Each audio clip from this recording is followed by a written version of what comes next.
There are many different strategies for preparing your house to be put on the market. Should you renovate, paint, or redecorate? Well, joining us here in studio for some of his thoughts on the subject is interior designer Glen Peloso from Glen Peloso Interiors. Now, Glen, yes, thank you for joining us in studio. It is a pleasure. In person. Very happy to have you here in person. The one and only. Love what you do. I was going to send a replacement, but it's hard to find someone who's not me. Absolutely not replaceable. Not replaceable. Now, for people that live under a rock, yes, tell our listeners what you do. Mm-hmm. So I run a company called Glen Peloso Interiors. I used to do a show a long time ago called Take This House and Sell It. That's right. You were fantastic. Thank you. Loved it. Real estate porn, we call it. It was a little bit of real estate porn. Yeah. And I did a show called Restaurant Makeover. I did another show called Renovate My Wardrobe. I now edit Reno and Decor magazine. I'm the national design contributor to Canadian Home Trends. Wow. So how do you find time to eat and have a business and have a life? Eating is so overrated, really. That's You true. can get all that done in a protein bar. No, I'm kidding. And you failed to mention my girl, Marilyn. I do Marilyn Love Dennis' her. show, and I write a column for the Toronto Star. You're a busy guy. Apparently I am, yes. Yeah. Congratulations on your Thank you. success. And you know what? You really do deserve it because I think you have incredible design style. So you. let me ask you this. Yeah. Where did you get that? In other words, everybody has inspiration. So I just want to get personal here and find out because Where you did that really come are from? exceptional. Where did it come from? It's interesting because most everybody in my family, and I would say it's a lot probably from my mother, who is a relatively creative person, although worked as an emergency nurse and an ICU nurse. All of my siblings work in something that is science related. So I have a doctor, Wow. a vet, someone who's my sister who's an advisor to the government in terms of health education.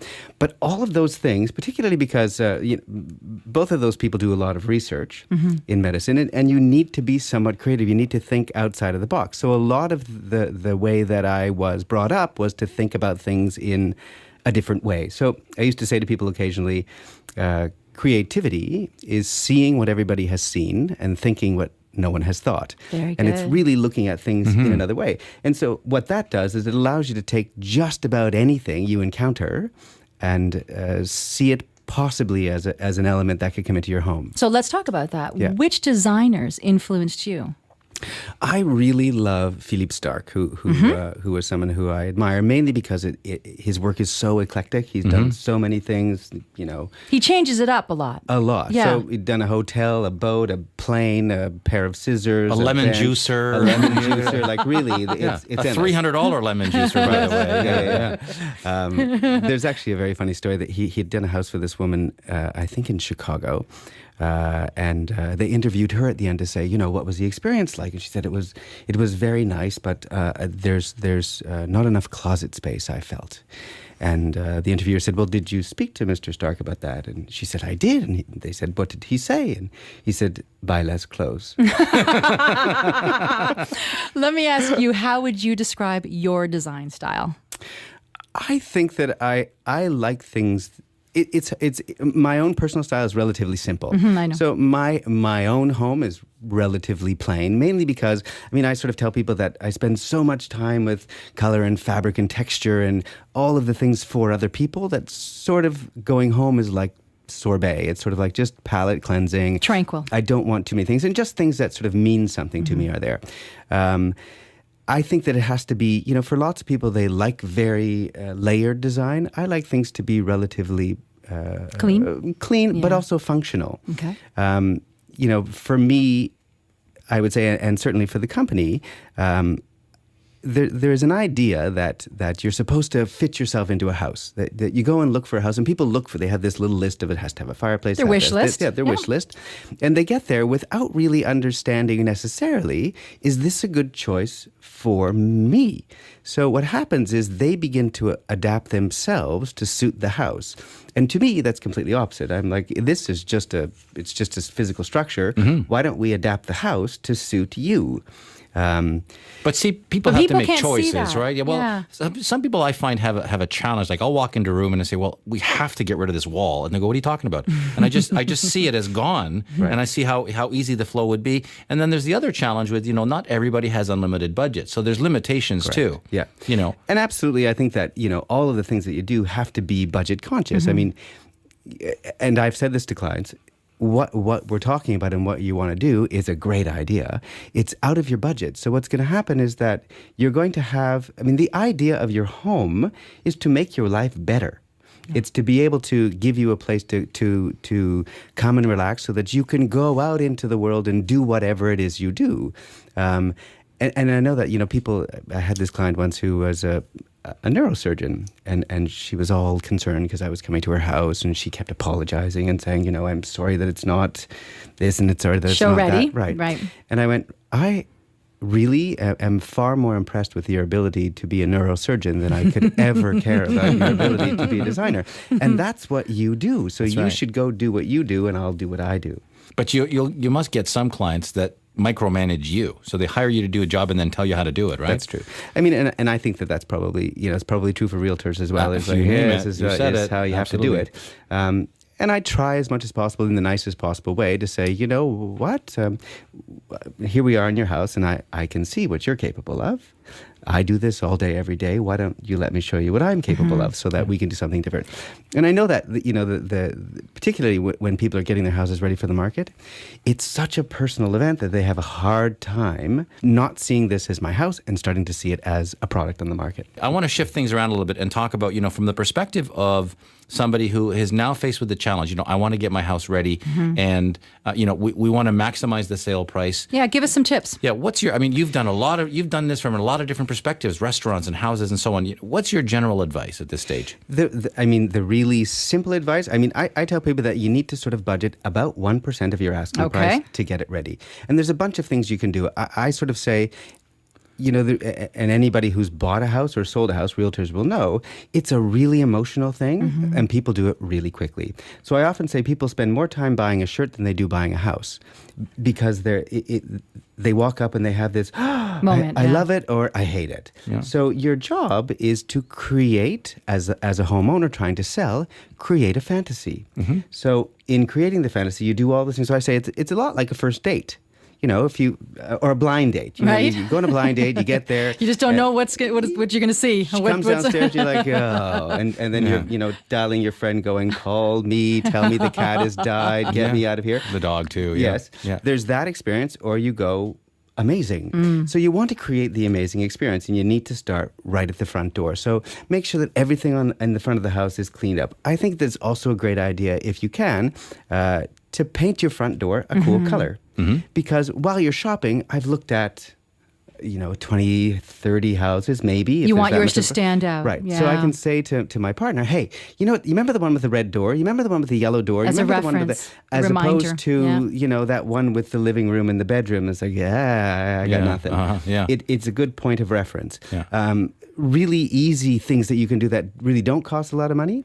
Clean like Jesus is coming. It's like really clean. He's already been there. You just don't realize. That's right. Well, I'll say to people, if cleanliness is next to godliness, try to surpass God. Yeah. Like it needs to be unbelievably clean. And Glenn, not just the inside. I think honestly that first impression is everything. So when you're coming in from the outside, to me, a lot of times the outside indicates what the inside is going to be all about. Yeah. So what are some other things just outside, quick things that our listeners can do to give that great curb appeal before we go in the door? Make sure that you have a welcome mat, because that's a nice experience. Love Make that. sure you have something floral and something that's blooming either on either side of the door or in the garden if you have a garden. Okay. Make sure that it's well cleaned up. If the driveway needs to be repainted, repaint it. If the front door and the garage door needs to be repainted, repaint it. Do as much as you can to make that initial experience good. And how about numbers, Glenn? Because it drives me crazy when they don't have it on the house. Yeah. Nice numbers, mailboxes, all those things mean you're living in there. Get a new mailbox if need be, because it's probably old. Get new numbers so that it's easy to see. Yeah. How about squeaky doors? Love those. So as soon as, like, anything in your house that's not repaired, Yes. I start with that bad experience. So I'm like, oh, well, the note that says turn the key a little bit to the left and squeak and hold the door up a little bit and push with your shoulder. Just unbelievable. People don't get it. That's the first experience. Yeah, it's like, oh, this house has troubles. And it may just need a little bit of oil and a tightened hinge, but their mindset is, oh, this house has troubles. The same is true of, there's a hole in the door from where the doorknob hit it. Fix that. Change all the light, but anything that's burnt out, fix it, because there's no way in my walkthrough of 5 minutes that I know, is there electrical problems or is that light bulb burned out? I can't assess that. And so I'm going to probably go with that, there's electrical problems, which means that our whole process of negotiating the sale of your house, I'm going to be going, well, I got all these things to do, so Right. I'm going to give you less. Less, of course. So once we get in the house, of course, a clean house means everything. Yeah, make right? sure, I'd say hit all the senses. Make sure that it sounds good. It's great if there's some sort of music playing, because that is a very sensual experience. Make sure it smells amazing. And that's partly cleaning. You don't want to over clean so it smells like, Mr. Clean, but you also want to make sure that it smells clean. Have florals at the front door, because it's very hard to replicate nature. And people just have this strange, happy feeling when they come in and there's this big bouquet of flowers. And get something that's not flowers like carnations. Get something that's exotic and extraordinary, so that's fragrant. It's memorable. Yes, you see it and it smells amazing. And then you continue that through the house. Like one of the things that, and it's an easy thing, but people forget that every drawer I'm going to buy every single drawer in your house, every cabinet in your house. Unless you're taking it away, I'm going to go into all of your drawers. If I open the front hall closet and I'm like, oh, it's stuffed. Oh, there's not much space in this house for storage. That's a problem.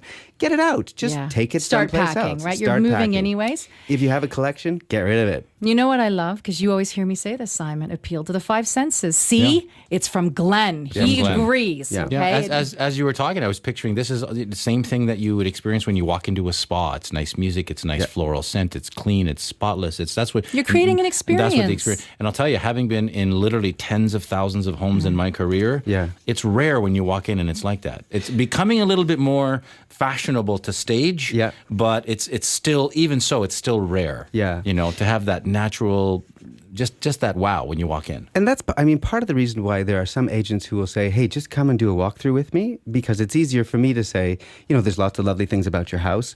I could spend an hour that you're paying me for to tell you what's lovely, or I could tell you all the things that are wrong, and that's what we're going to focus on. So don't be upset. Your experience of your house is something that you experience every single day. Exactly. And it stops having any impact on you. So what happens is the agent is probably saying, maybe you want to do this, maybe you want to do that. And sometimes people are offended because the experience of their home is personal to them. But really, for me, I'm just coming in as a neutral viewer. I don't know who you are and I don't care who you are. I'm not designing this space to suit you anymore. I'm designing the space to suit a whole bunch of people who are going to come. So to an extent, or the analogy I sometimes use is, you might be able to get 15 friends to go out for sushi, but probably 2 of them aren't going to like it. But if you say, hey, we're all going to go out. Who cares about the other 2? That's what Simon would say. Okay, you're not invited. Glenn, he takes me all the time, okay? And he knows I don't like fish. Well, you know what I love about you, Glenn? I love the fact that not only your design sense is truly spectacular, and I love that with your clients, you're truly conscientious to what it is that they want. You're also what I call one of the designers that are, for those people that need to be budget conscious, you really do look after their interest as well. And that's, to me, it's humbling and it's very appealing. So hats off to you. You're doing a remarkable and a fantastic job. Thank you. Yeah. So thank you for coming in. Thanks again. Yeah. What comes through is your passion. Absolutely. Thanks Are you again. going to come back? Absolutely, if you We'd love invite to me have you. back. Absolutely. Fantastic. Only if there's sushi. You see what you asked for, yeah. Here we go. Thank you both. You can still come back.